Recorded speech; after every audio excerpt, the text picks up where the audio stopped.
One world government, one world currency, one world religion. The New World Order, coming soon to a town near you. Hello and welcome to the Hard Knocks podcast. This is podcast number 3, and today we've got 3 segments to our show.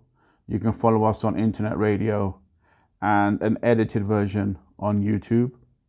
In segment 1, I'll be talking about Imran Khan, the ousted Prime Minister of Pakistan.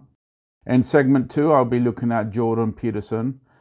And part 3, if you're on internet radio and streaming this, I'm going to give you my top 10 tracks that I'm listening to at the moment.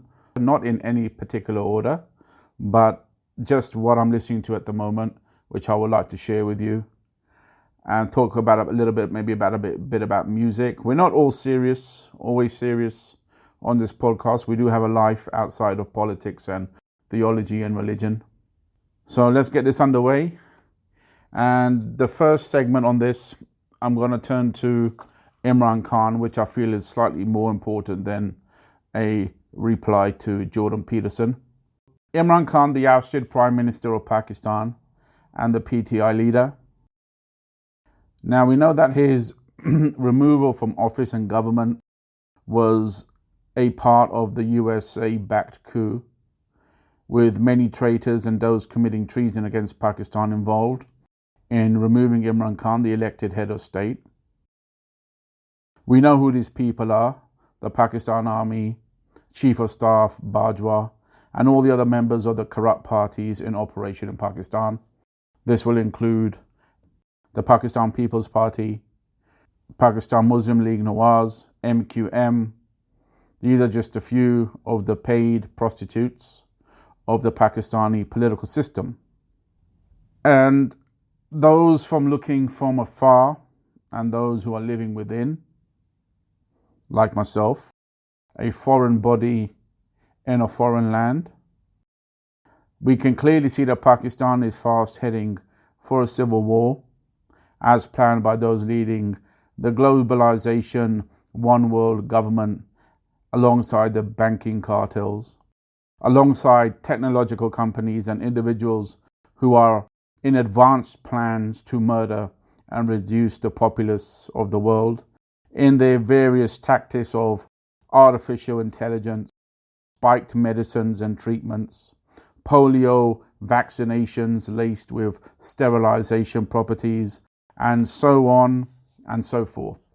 But in this segment of podcast number 3, I want to at least focus on Imran Khan to bring a little balance to those who blindly follow this man. Though he's the elected Prime Minister of Pakistan, which I have no problem, because this is who the people chose. The reason I give my backing to Imran Khan is in the manner that the coup was undertaken against him to remove him. This sitting government at this time is not the elected, and this is why I put my support behind the democratically elected Prime Minister of Pakistan. But we need to bring some balance to this. So Imran Khan and the PTI came into power in 2018. And some at the time suggested that a deal was cut with the army and the chief of staff. And in hindsight, it seems as if a deal was cut with the army that allowed Imran Khan to sit in the position of government and prime minister. And as soon as Imran Khan came into office, he set about ignoring the Chinese in regard to CPEC and other partnerships and projects that were moving along with the Chinese, which I might add was much to the delight of the Anglo-West, and also ignoring the Russians and tirelessly attempting to build ties with America, which Imran Khan did, and he is guilty of this. He completely ignored the Eastern Bloc, the Russians, and tirelessly attempted to build ties with America, with the European Union, and the Anglo-Saxon regions of the world. But this was to no avail, and it involved plenty of failure on his part. I feel personally that there is no doubt that Imran Khan would have covertly, even in the smallest of constructs, he would have bent his knee to the West. But at that stage, the Western Anglo powers were not interested, as they felt, or I think that they felt, that Imran Khan was overly naive, not very bright, and would not bend his knee adequately or sufficiently enough to make a difference to the Western satanic Anglo agenda. But the Anglo-West did have a few others in mind if push came to shove. And when push did come to shove, we saw Bajwa, Chief of Staff, roll into action. Now Bajwa, Javed Bajwa, Chief of Staff, General Bajwa of the Pakistan Army, the New World globalist puppet, has always been in the game, suspected Freemason. His role was to direct Imran Khan in 2018 as a director directs his cast. And Imran Khan, after 3 years of slumber, deep slumber, and naivety and high levels of ignorance, came to realize that this was a globalist agenda at play, even within the borders of Pakistan, and began to push back. Now, I applaud him that after 3 years, he started a pushback against the globalists, against the Anglo-West, and against the corrupt bureaucrats of Pakistan. But there was 3 years of damage before this. But we should acknowledge that Imran Khan, clean as any other politician in this respect, he had a reputation of building hospitals in Pakistan, especially cancer hospitals, aimed at providing relief for the poor. One thing that we can say without any hesitation is Imran Khan is not a thief. He does not siphon the money of the Pakistan people for his own personal gain. This is correct. But in all reality, should this be the only criteria in selecting a leader of a country? That the criteria is that he does not siphon and steal from the people of Pakistan.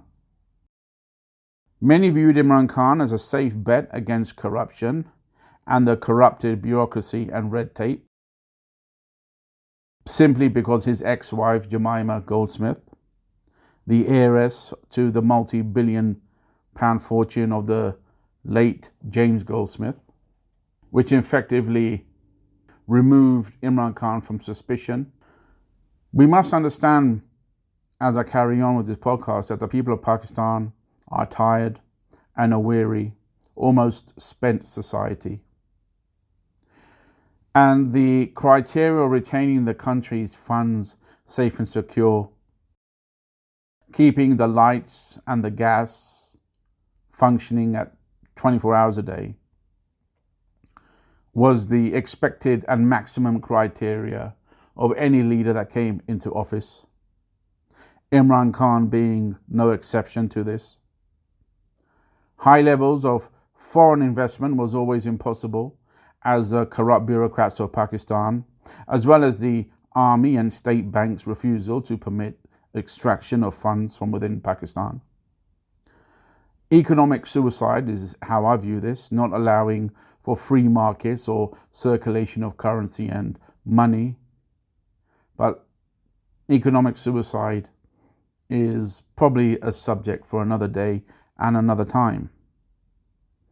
But one of the reasons for lack of foreign investment in Pakistan is that the army and the banks and the banking cartel does not permit or allow free markets. Hence, the poverty-stricken of Pakistan and the mega rich of the Pakistan, because setting of the markets is obviously beneficial to one party and a hindrance to another party. And to the most in Pakistan, it is a hindrance, and to the very few who set the market prices, it is beneficial. But we must understand that corruption comes in many forms, and Imran Khan is no exception to this corruption. It does not mean that corruption comes in the form of just theft and siphoning. Let us remember the brainwashing of the Pakistan population by Imran Khan when he came into office by spreading fake Turkish history and propaganda within Pakistan through the Ertugrul TV series. Or do people have very short memories? Pakistan, a nation with 60% illiteracy, and 70% of that being the males, the men. This did nothing more than further exacerbate the situation further, as we live now in a world society which information is gained very little from research and reading and literacy, but thus Wikipedia and YouTube is the chosen source of information. Imran Khan spreaded propaganda, Turkish propaganda, far and wide in Pakistan, knowing that Turkey was and is a NATO force, that Turkey is hell-bent on bringing wars to the Eastern blocs as some sort of sick revenge on the Orthodox Christian. The actions Turkey has shown and put upon Russia, and Russia standing in patience, not retaliating, tells us a lot about Vladimir Putin and his government. The revenge on the Orthodox Christians for a war and genocide that the Muslim Turks were responsible for. This is Imran Khan spreading false history through television and YouTube in favor of Turkey and against the Christians. Because as history knows, and as we know who research and read a little, that a great almighty sin in the eyes of God was committed against the Christians, the Orthodox. When one side wants peace and the so-called illuminated Muslims of Turkey do not want peace, this is a sin committed against those wishing for peace. But this also confirms that Turkey with NATO is an Anglo-Western prostitute that I suspected was duly enacted by the conversion of Hagia Sophia into a mosque, is not permitted in Islam. Even the God of Islam recognizes and accepts the churches and cathedrals as the house of God. But I feel that this was an attempt to send the Orthodox a message. The Orthodox of Russia and Armenia, of Cyprus and Greece, to name a few. Though this message by the conversion of Hagia Sophia into a mosque, though this message was indirect, but I feel that nonetheless that Vladimir Putin has received this message loud and clear. The outrageous support Turkey received for the bastardization of Hagia Sophia in Pakistan and South Asia was that of sin, ignorance, and we can call it hypnotization, very much orchestrated by Imran Khan and the PTI, taking advantage of the illiteracy, the hypnosis, the lies and false history and education that is set in Pakistan. This gives us a little perspective into Imran Khan's own lonely perspective of his own people. What I think, or what Imran Khan thinks of the people of Pakistan, is not what is in question at this point. The task of undertaking an exercise to further lower the perception of an already dumbed nation by design was further orchestrated and designed and undertaken by Imran Khan and the PTI. The corruption and propaganda spread throughout Pakistan by Imran Khan has more corruption written on its face in the eyes of God than any money theft or siphoning of any other political party has undertaken in Pakistan since its conception. Yes, the other political parties, MQM, PPP, PML, these political parties are nothing more than gangsters, including the Army of Pakistan. They are nothing more than gangsters, gangs guilty of murder, of drug distribution, prostitution, money laundering, land confiscation, corruption, and setting market prices to their own benefits in accordance to their own products. But to this degree, I will view Imran Khan as the left cheek of the same arse for sure.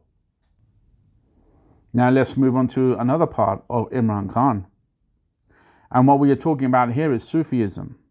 Imran Khan spreading and indoctrinating of Sufism through and via the help of Zaytuna College in the United States is also a cause for concern, especially to people like myself who have spent decades in the study of symbolism and the occult. We must understand that communities build houses of worship, not elected officials.